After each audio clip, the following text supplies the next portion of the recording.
Kaya nung tinatanong ko siya sa datos, hindi nga siya spokesman, ang pangalan niya, Press Information Officer. Information. Dalhin mo sa usapin ng datos, wala siya. Pero dalhin mo dun sa bastusan, nandun siya. Di ba? Sum total ng lahat ng presidente. At kung titingnan niyo yung mga spokesperson ng previous president, napakagagaling, malumanay, hindi sila ang unang mapikon.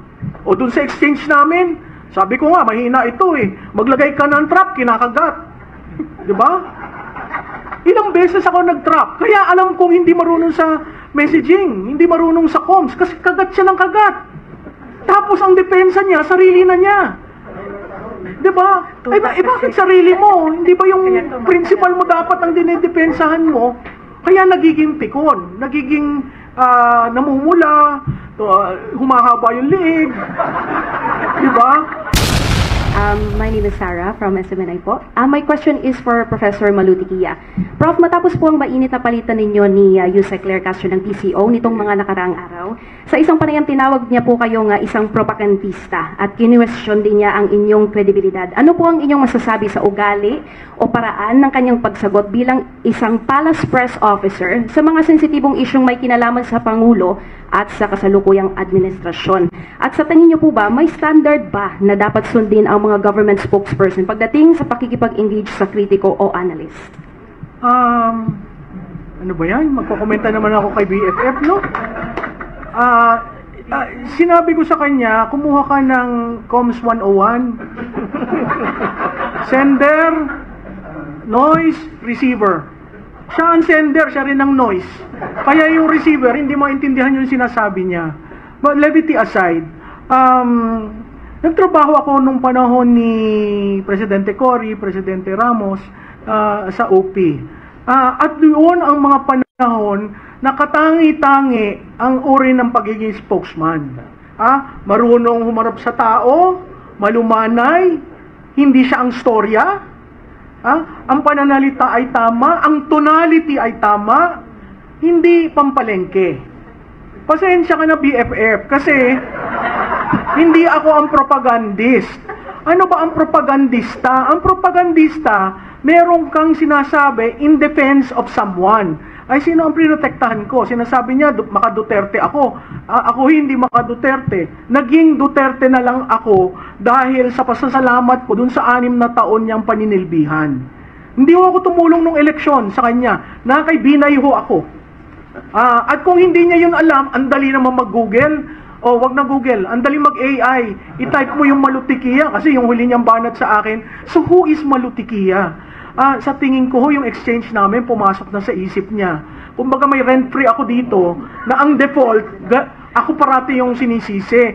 Kaya ang sagot ko, tinuturuan ko siya. Pumunta kayo dun sa meta page ko, meron ako dyan. How to be a spokesman. What is a propagandist? Anong mali sa ginawa mo? Kasi mukhang wala naman nagturo sa kanya, mukhang pinili lang siya. At ang balita ko, dala siya ni Bersamin. Mukhang pinili lang siya dahil estudyante sa UST. Pinili lang siya, at ang default niya, sisihin ng Duterte. Saan ka naman nakakita ng spokesman na ganon?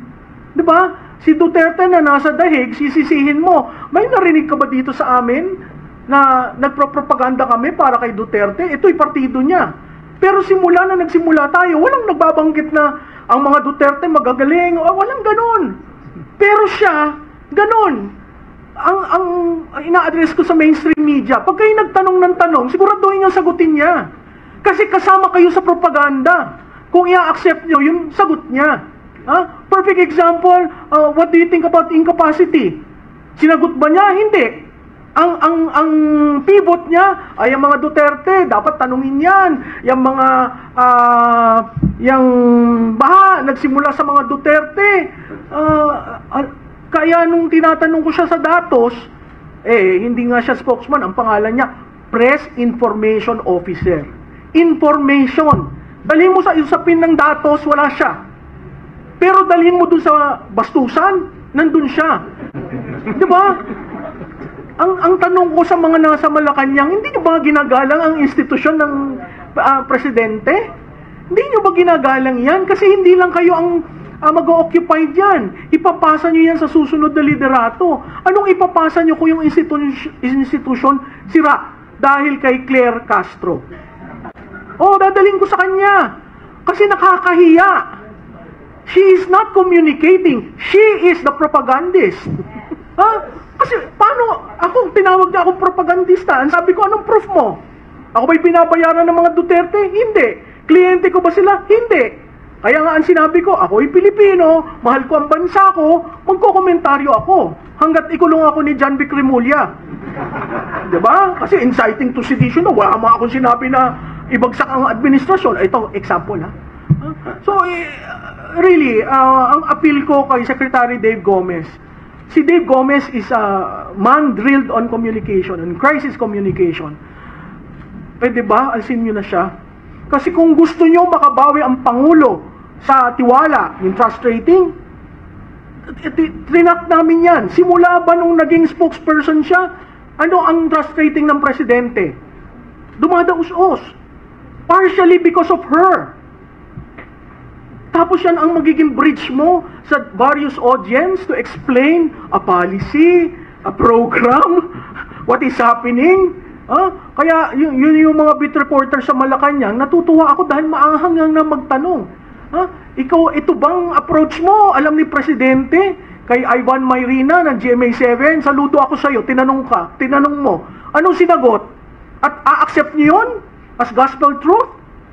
Nakakahiya naman po dahil ang institusyon ng Presidente, hindi lamang kayo ang mag-o-occupy niyan. Sum total ng lahat ng presidente. At kung titingnan niyo yung mga spokesperson ng previous president, napakagagaling, malumanay, hindi sila ang unang mapikon.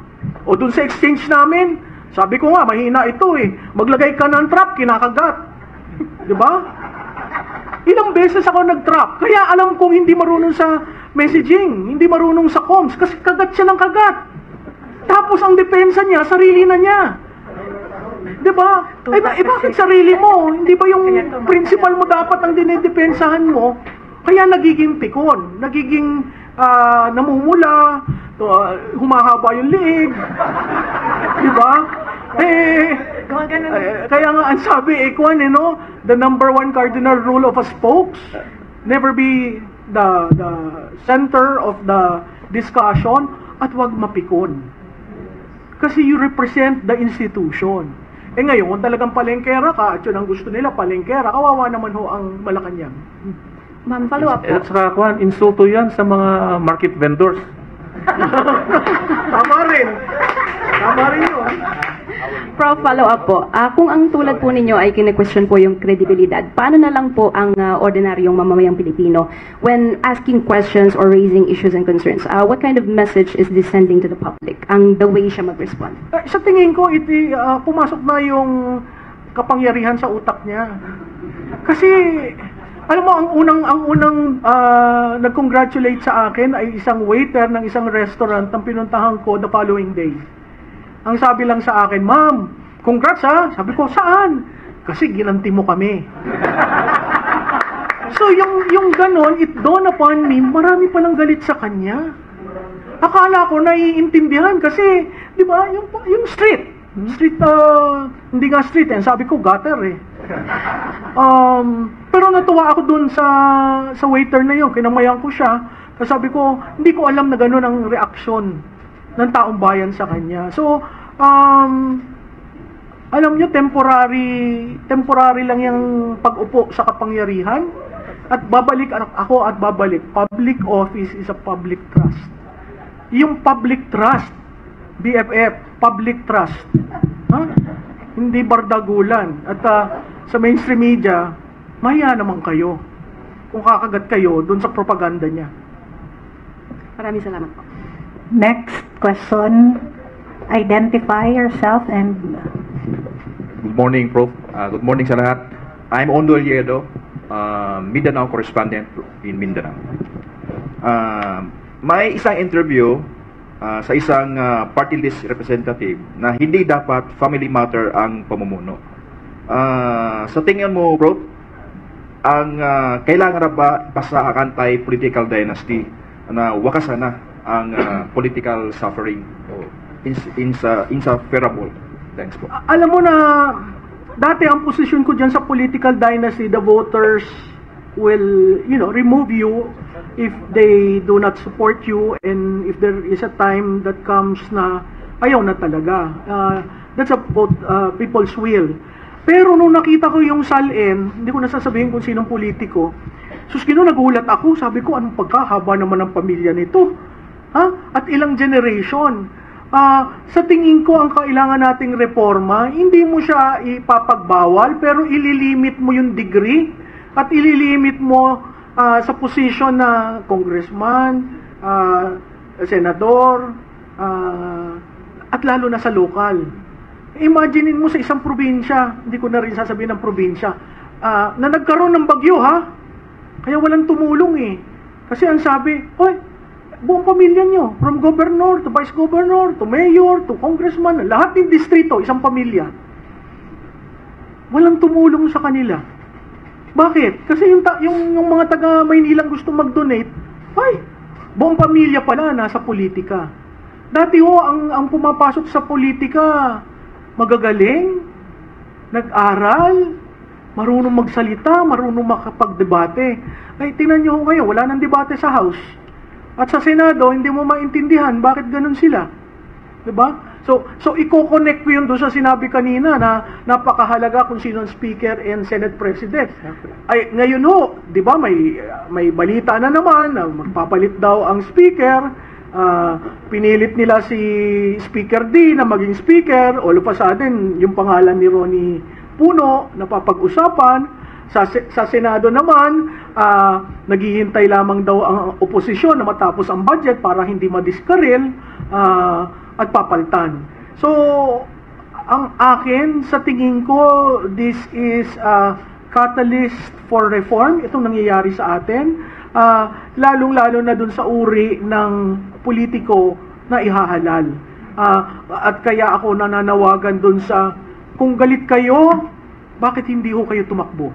Ordinary citizens should try and run so that constituents have choices. Meron po tayo dito, dalawa na hindi natin napanalo noong nakaraan na eleksyon. Imagine niyo, ito, batikan na lawyer.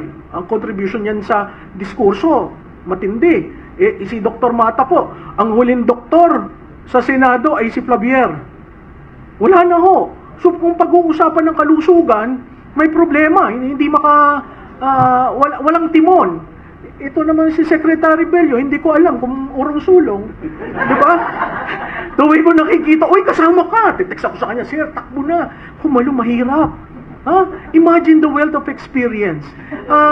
Iba ho yung may experience kasi may pinanghuhugutan ka. Hindi ko naman sinasabi na yung mga walang experience walang role. Siguro ho meron rin, pero nasa sa kanila na mag-aral para makadiskurso. Kasi deliberative body ang Kongreso Yeah. Gusto ko lang dagdagan ng konti sinabi ni Prof. Malono tungkol dyan sa political dynasty. Alam mo, sa amin sa penal law, meron tinatawag na impossible crime. Di ba? Mabuti pa yung impossible crime, napaparusahan Pero itong provision ng political dynasty sa Constitution, it's really impossible to execute this or implement this. Kasi hindi po yan magpapasa ng batas ang Kongreso ng Pilipinas to define what political dynasty means. Hindi nila gagawin po yan Siguro, kung babaguhin natin itong saligang batas, maaaring ilagay na natin sa provision ng Constitution who are qualified and who are disqualified. Kasi yung disqualification kasi ng mga pwedeng tumakbo sa halalan, napapaloob lamang po yan sa ating Omnibus Election Code. Pag sinabi mong political dynasty, may nagsasabi na, okay, ilimit natin yung political dynasty in the same constituency. For example, in one province, pag gobernador ka, hindi na pwedeng tumakbo yung kamag-anak mo of what degree, fourth degree of consanguinity and affinity for whatever position in that province. Will it cover also national position like congressmen or party list or what? Yun po yung mahirap dito sa political dynasty provision na ito. Napakaganda na pakinggan. Ando doon sa provision yan ng Article 2 ng ating Declaration of Principles and State Policies. Pero to implement that or to enact a law, Congress will never pass a law with regard to this political dynasty. Kaya wag na po nating asahan yan. Hindi lamang po yan suntok sa buwan. Suntok sa hangin po yan under the present constitution. If you really want to have a political reform, change this constitution. Palitan natin itong constitution na ito. Kung paano, hindi ko na rin po alam kung paano mangyayari yan kasi sinubukan ko na po yung People's Initiative. We tried to convince Congress to do it through a constituent assembly. Ayaw din ng Senado yun. Constituent assembly. Pagdating sa Constitutional Convention, wala rin mangyayari. So, mahirap po yun. May katanungan